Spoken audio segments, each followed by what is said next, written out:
बिस्मिल्लाहिर्रहमानिर्रहीम। अस्सलाम वालेकुम व्यूअर्स, कैसे हैं आप सब। आज हम अनरसे बना रहे हैं और ये चावल के आटे से बनते हैं। पिसा हुआ हमने चावल का आटा लिया है, पिसी हुई चीनी ली है हमने।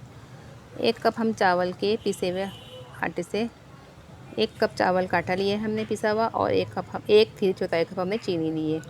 चावल से थोड़ी सी चीनी कम है, यानी 1 कप है वो 1 3/4 कप है। और 3 से 4 टेबल स्पून हम फ्रेश दूध लेंगे। 2 टेबल स्पून हम घी शामिल करेंगे, 2 टेबल स्पून तेल।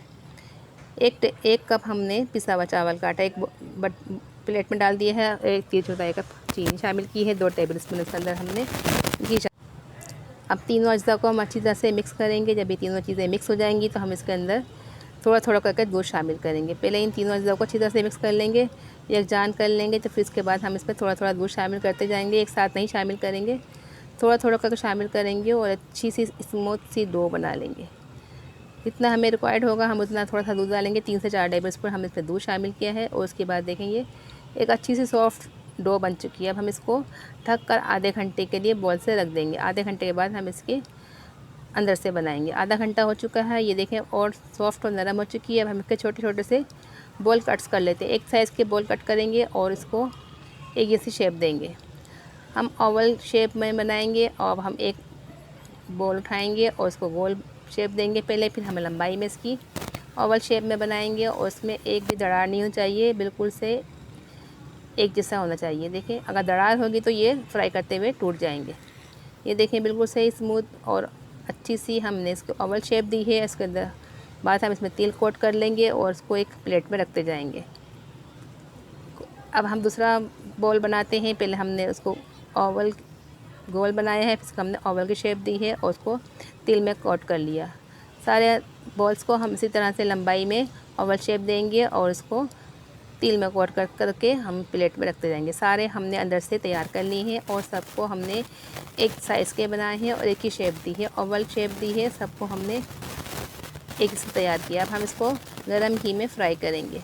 ज़्यादा तेज़ आंच पे नहीं फ्राई करेंगे, धीमी आंच पे फ्राई करेंगे। और घी गर्म होना चाहिए, ठंडे घी में नहीं शामिल करेंगे। और जब घी गर्म होगा तो तब शामिल करेंगे और धीमी आंच पे पकाएंगे इसको।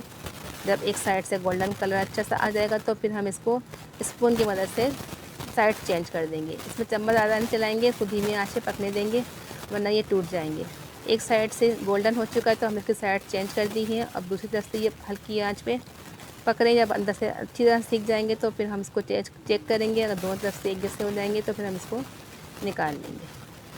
इसको हल्के आंच से हम साइड चेंज करते जाएंगे। अब हम इसको देखते हैं कि नीचे वाली साइड से पक चुका है कि नहीं, लेकिन अभी नहीं पका। इसको अभी हम 1 से 2 मिनट और पकाएंगे। जब दोनों साइड से पक जाएगा तो हम इसको एक बर्तन में निकाल लेंगे। देखिए दोनों तरफ से एक जैसा कलर आ चुका है। अब हम इसको प्लेट में डिश आउट करते हैं।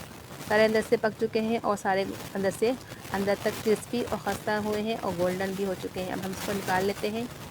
सारे अंदर से तैयार हो चुके हैं और हमने इनको बिल्कुल धीमी आंच पे फ्राई किया था। ये देखें कितना सुनहरा गोल्डन प्यारा कलर आया है।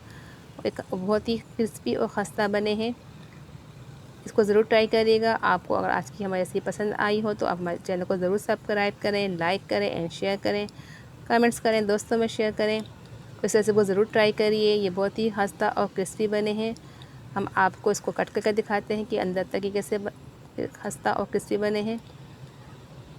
खाने में ये बहुत ही टेस्टी मज़ेदार है। देखिए अंदर हम इसको कट करके दिखाते हैं आपको, ये अंदर तक पके हैं, बिल्कुल भी कच्चे नहीं हैं, बहुत ही खस्ता बने हैं। अल्लाह हाफिज़।